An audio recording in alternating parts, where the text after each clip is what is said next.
Lucas, el capítulo 8, el versículo 26, dice la palabra del Señor: y arribaron a tierra de los Gadarenos, que está en la ribera opuesta a Galilea. Al llegar a él a tierra, vino a su encuentro un hombre de la ciudad, endemoniado, que hacía desde hace mucho tiempo, y no vestía ropa, ni moraba en casa, sino en los sepulcros. Este, al ver a Jesús, lanzó un gran grito y, postrándose a los pies, exclamó a gran voz: ¿qué tienes conmigo, Jesús, Hijo del Dios Altísimo? Te ruego que no me atormentes. La semana pasada estábamos hablando de que Jesús hacía muchas cosas aquí en la tierra, y una de ellas era que Él sanaba a los enfermos, ¿no? Libraba a los oprimidos. Él siempre estaba atento a la necesidad de las personas. Siempre estaba atento a esa necesidad de la gente, ¿no? Mírenme, al principio del culto, la hermana Yarina leyó la alimentación de los 4,000, ¿no? ¿Sabían que también hay otro pasaje que habla de la alimentación de los 5,000? Yo mucho tiempo pensé que era la misma historia, pero de ahí, leyendo un poco la Biblia, me di cuenta que no, que son dos historias diferentes, muy parecidas, pero son dos historias, ¿no? Una es de la alimentación a los 5,000, y después sucede otro evento muy parecido, que es la alimentación de los 4,000. Es tan parecido, hermanos, que se usan panes y pececillos en la otra historia también. Todo es muy parecido, que parece que es la misma, ¿no? Pero son historias diferentes. Jesús, hermanos, siempre estaba dispuesto a ayudar a las personas, la necesidad, ¿no? A Jesús no le importaba la condición de la persona, del ser humano. Él sanó a un ciego, sanó a la suegra de Pedro también, levantó paralíticos, sanó a esa señora que tenía una enfermedad de muchos años. Jesús siempre, hermanos, estaba dispuesto a sanar. Él vino a dar solución a la necesidad de las personas. Y ahí nosotros podemos aprender una cosa, hermanos, que hablamos la semana pasada también. Nosotros somos su iglesia. Nosotros somos discípulos de Cristo, ¿verdad? Somos seguidores del Señor, y por lo tanto nosotros tenemos que imitar lo que Jesús hace. Porque el discípulo imita al maestro. No hay discípulo que no imite a su maestro, hermanos. Si por ahí hay un discípulo que no quiere imitar a su maestro, ese discípulo no es un discípulo verdadero. El discípulo no solamente es un alumno. El discípulo es una persona que aprende de alguien, pero aprende de la conducta del otro e imita todo lo que hace, y en esa convivencia el discípulo empieza a aprender, ¿no? Muchas personas en la Biblia tuvieron discípulos. Por ejemplo, Juan el Bautista, él tuvo discípulos. Muchos filósofos de esa época tenían discípulos. Y Jesús también tenía discípulos. Nosotros somos discípulos de Jesús. ¿Amén o no? Amén, hermanos. Somos discípulos de Jesús. Somos seguidores de Él. Y por eso que nosotros, para ser verdaderos discípulos, tenemos que imitar las actitudes de Jesús. Y la actitud principal que Jesús tuvo aquí en la tierra fue la de ayudar a las necesidades de las personas. Él siempre estaba dispuesto, y a cualquier oportunidad, Él siempre ayudaba a la persona que necesitaba, hermanos. Entonces nosotros como cristianos tenemos que tener esa inclinación, esa pasión, hermanos, por las personas que necesitan. Ese amor por las personas que se pierden. Si tienen necesidad económica, nosotros debemos dar. Si hay alguien que necesita provisión, puede ser un vecino, puede ser un compañero de trabajo. El cristiano tiene que ser desprendido, hermanos, con lo que tiene, y ayudar. Porque es una enseñanza que Jesús nos dio, no de manera teórica, sino de manera práctica, con su propia vida. Jesús ayudaba a las personas. Entonces, hermanos, nosotros también debemos estar dispuestos a ayudar a las personas que necesitan. ¿Y cuál es la mayor necesidad de las personas? ¿Qué es lo que más necesita la persona, aparte de dinero, aparte de que ores por él, aparte que les des un consuelo, un abrazo, una oración, aparte de que puedas ayudarle en algo. La necesidad más grande que tiene el ser humano es que tenga a Jesús en el corazón. Porque puede tener todo, ¿no? Pero si no tiene a Cristo en su corazón, de nada le sirve lo demás. Así que el cristiano tiene que ayudar, pero que también tiene que esforzarse por presentar el Evangelio a toda persona que nosotros podamos, porque esa es la mayor necesidad de la persona. Hay que acercarnos, no solamente ayudar con las necesidades materiales, sino también hay que acercarnos y buscar a las personas para ayudarles con su necesidad espiritual. Miren esta historia que tenemos aquí. Vemos que Jesús una vez más ayuda a una persona. En este caso era una persona muy marginada por la sociedad, el endemoniado gadareno. El endemoniado que vivía en Gadara. Era una persona que dice la Biblia que tenía, cuando Jesús le dice, ¿cómo te llamas? El endemoniado le responde a Jesús y le dice, me llamo Legión. Y Legión, hermanos, en realidad nosotros de repente no estamos muy familiarizados con esa palabra, pero en esa época la gente sí, ¿no? Porque los israelitas eran colonia prácticamente de Roma, y Legión era la palabra que se atribuía a un regimiento de 40.000 soldados romanos. Un regimiento de 40.000 soldados, a eso le llamaban Legión. Bueno, la Biblia no quiere decir que este hombre tenía 40.000 demonios dentro, porque en realidad es algo figurado lo que está hablando acá. Pero lo que sí quiere decir la Biblia es que este hombre estaba atormentado por muchos demonios, muchísimos demonios, quizá más o quizá menos, pero eran muchos demonios. Ahí, hermanos, vemos la miseria de este hombre, la necesidad de ayuda de este hombre. Jesús ayudó a este hombre y lo libró de esa condición espiritual. La gente no quería ayudar. La gente, una persona así como esta, endemoniada, era echada de la ciudad. No permitía que esté en la ciudad. En cambio, nosotros vemos por aquí, si hay una persona así que tiene demonios, lo vemos caminando, ¿no? Pero en esa época, hermanos, a las personas de esta naturaleza los botaban de la ciudad. La ciudad era amurallada, no tenía paredes, tenía puertas. Los sacaban afuera. Y este demonio, como muchos otros, simplemente deambulaban caminando por los desiertos. Ni su propia familia se compadecían de este demonio, de este endemoniado. Este endemoniado, dice la Biblia, que vivía afuera, en cavernas, en cuevas. Tenía tantos demonios en su vida, hermanos, que era amarrado con sogas y con cadenas y los rompía, porque tenía la fuerza de tantos demonios. Yo siempre me he preguntado una cosa, hermanos. ¿Una persona endemoniada sufrirá o no sufrirá? ¿Ustedes qué piensan? Dicen pues que la persona que está endemoniada está en los demonios adentro y esa persona no tiene control de su vida, ¿no? Pero yo creo que hay ocasiones en que el endemoniado entra en cierta lucidez. Hay momentos que un endemoniado tiene ciertos espacios de lucidez, y en esos espacios de lucidez yo creo que estas personas sufren, hermanos. Tener eso en el cuerpo, tener ese descontrol, mirarse desnudo, rechazado por la sociedad, vivir en una caverna, vivir en una cueva. Una persona así sufre, hermanos, sufre mucho.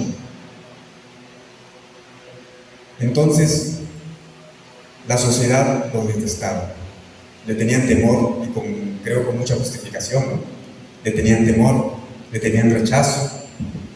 Afuera de la ciudad vivían una vida como para el olvido. Sin embargo, hermanos, Jesús siempre vino aquí a la tierra y siempre hacía revolución con las ideas de las personas, ¿no? Siempre él revolucionaba las cosas. Hacía como parecía que lo contrario a las costumbres de esa época, ¿no?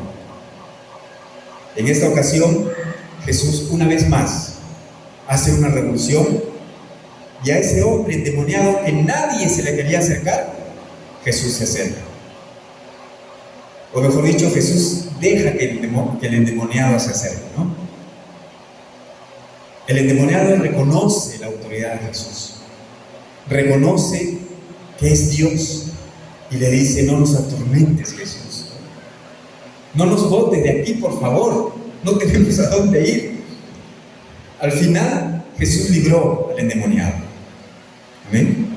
Libró al endemoniado. ¿Y qué pasó después, hermanos?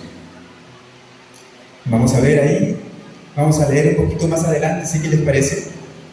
Dice, a ver, el versículo 38, miren lo que dice: ya este hombre totalmente lúcido, totalmente liberado, totalmente transformado, dice, y el hombre de quien habían salido los demonios le rogaba que le dejase estar con él. Pero Jesús le despidió diciendo: vuélvete a tu casa y cuenta cuán grandes cosas ha hecho Dios contigo. Y él se fue publicando por toda la ciudad cuán grandes cosas había hecho Jesús con él. Hermanos, miren, ven, aquí tenemos una enseñanza más de parte de la actitud de este endemoniado. ¿Qué quería hacer el endemoniado? Quería estar con Jesús, ¿no? Se sentía tan libre, hermanos, tan contento, con toda razón, tan feliz, gozoso de ya no tener esa tormenta en su vida, que quiso ser su discípulo de Jesús. Quiso estar con él, quiso estar junto con el grupo que tenía Jesús y que quería seguir a Jesús. Pero Jesús le dice: no me sigas. No me sigas. Vuelve a tu casa, entra a tu casa y testifica lo que yo he hecho por ti. Testifica a tu familia lo que yo he hecho por ti. ¿Y el hombre obedeció o no obedeció? Claro que sí, obedeció a Jesús. Y dice que él se fue y iba publicando por toda la ciudad de camino a su casa cuán grandes cosas había hecho Jesús con él. Hermanos, miren, es tan importante nuestro testimonio, es tan importante que nosotros hablemos de lo que Jesús hace con nosotros, pero eso tiene que comenzar primeramente en casa. En donde estás, ahí tú tienes que hablar de Jesús. Ahí tú tienes que testificar de lo que eras antes y de lo que ahora eres. Él quería irse con Jesús. Pero antes de que nosotros... El servicio a Dios es bueno, hermanos. Yo siempre le he exhortado a ustedes que entreguen su vida al servicio de Dios, ¿no? Conságrense, hermanos, sirvan a Dios. Pero aquí Jesús nos enseña de que el servicio es bueno, pero antes de eso, tu casa. Antes de eso, tu casa. La iglesia es importante, hermanos. Que yo venga a predicar acá está bien y muy bien, pero antes es mi casa, antes es mi familia, antes que el ministerio. Primero está Dios. Eso sí, sobre todas las cosas, inclusive hasta sobre tu propia vida, hermanos, Dios, tu comunión con Dios. Luego está tu familia, tu esposa, tus hijos, y luego el ministerio en la iglesia. Él quería seguir a Jesús y Jesús le dijo: no me sigas, anda a tu casa que ya se olvidaron de ti, en tu casa que ni se imaginan de que tú estás ahorita así lúcido. Anda, tócale la puerta, y cuando te abran se van a sorprender. Y van a decir: ¿qué pasó? Y predícales lo que Jesús ha hecho contigo. Hermanos, es importante que nosotros testifiquemos en el lugar donde nosotros nos desenvolvemos, en nuestra casa, en nuestra familia. Después, hermanos, predica en tu trabajo, ¿no? Las personas que están cerca de ti, hermanos, tienen que saber que tú eres cristiano o cristiana. Tienen que saber. Y esa es las misiones más primarias que existen, ¿no? Hermano, yo quiero ser misionero, ¿no? Sí, Señor, y voy a orar, ¿no? Señor, llévame a la India a predicar, ¿no? Ok, muy bien. Señor, llévame, Señor, a Arabia, ahí quiero predicar donde es difícil, ¿no? Pero la Biblia te dice, el primer lugar donde tienes que predicar es en casa. En casa, hermanos, en casa. ¿Le has predicado a tus compañeros de trabajo? Empieza por ahí. ¿Le has predicado a tu papá, a tu mamá que no conoce a Cristo? Y quieres que te lleve a la India, quieres que te lleve en misiones. ¿No será que lo que te gusta es viajar antes que predicar? Porque el que tiene la inclinación a predicar, predica, hermano, donde está. ¿Ven? Si yo quiero ser misionero, eso se nota porque yo saldría a realizar acá la vecindad, ¿no? Puerta por puerta, la gente que está pasando. Entonces se nota que esa persona tiene la inclinación a las misiones. Y cuando tú eres fiel en lo poco, Dios te da más. Predica en tu casa, predica en tu escuela, predica en tu trabajo, predica en tu vecindario, predica alrededor de la iglesia. Y cuando hagas ese ejercicio, estás siendo fiel a Dios en eso poco y Dios te va a empezar a abrir puertas, ¿no? Te va a empezar a abrir puertas y en el momento menos esperado, hermano, tú vas a estar predicando el Evangelio quizá en otros lugares más lejanos. La Biblia dice, y me seréis testigos en Jerusalén, en Judea, en Samaria y hasta lo último de la tierra, ¿no? Parece mentira, hermano, pero esa secuencia de ciudades que dice en ese versículo que está coma y coma, ¿no? Y me seréis testigos en Jerusalén, coma, en Judea, coma, ¿no? En Samaria, coma, y al final hasta lo último de la tierra. Parece mentira, hermanos, pero si uno analiza bien esa secuencia, se da cuenta que está en orden de cercanía, ¿no? Primero Jerusalén, primero Jerusalén, el lugar donde estaban los judíos, ¿no? De ahí Judea, y ahí ya toda la región. Jerusalén es la ciudad, Judea es toda la región donde estaba Jerusalén. Samaria ya es el vecino, la ciudad vecina más cercana, ¿no? Y después ya todo el mundo, ¿no? Es como decir Lima, Perú, Argentina y todo el mundo, algo así, ¿no? La Biblia nos enseña siempre, hermanos, que debemos empezar a predicar, a ayudar, a preocuparnos por las necesidades de las personas, a dar abrigo, a dar consejo, a dar palabra de Dios, a ayudarles con provisiones a las personas que necesitan, pero tenemos que empezar con las personas que nos rodean. Nosotros como cristianos tenemos que empezar en familia, ¿no? Empieza en tu familia, háblales a todos. Y de ahí, habla en tu trabajo. Muchos cristianos, hermanos, en su trabajo no saben que son cristianos, ¿no? No saben, no se identifican como tal. Tenemos que hacerlo, porque Jesús dice, anda y predica en tu casa, ¿no? Anda y predica ahí. La iglesia, Jesucristo, la única esperanza, también tiene que hacer labor de ayuda social a las personas. ¿Por qué nosotros no podemos hacer acá una campaña dental? Hay muchas personas aquí que rodean, hay niños, hermanos, con los dientes rotos, hay niños con los dientes picados, lo he visto por acá. ¿Por qué no hacemos una campaña de salud dental gratuita? Y la iglesia invierte, ¿no? Invierte, pero la gente viene y es servida. Ese era el método de Jesús: ayudar, ir con la necesidad de las personas. Y de esa manera nosotros estamos ayudando, estamos proveyendo como iglesia también, ¿no? Aquí en nuestra zona. Y es una buena forma de predicar la palabra del Señor, con las acciones. Bien, hermanos, hay muchas cosas que podemos hablar de esta historia, pero hoy yo solamente he querido hablarles acerca de la actitud que debe tener el cristiano como discípulo de Cristo. Como discípulo de Cristo. Uno es que debemos ¿qué, hermanos? debemos preocuparnos y tener la actitud y el amor hacia las personas para ayudar con sus necesidades, ¿no? Tenemos que tener esa actitud.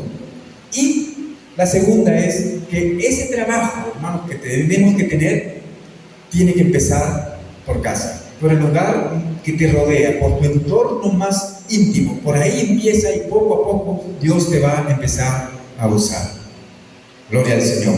Amén, hermanos. Vamos a agradecer al Señor así sentaditos, ¿sí?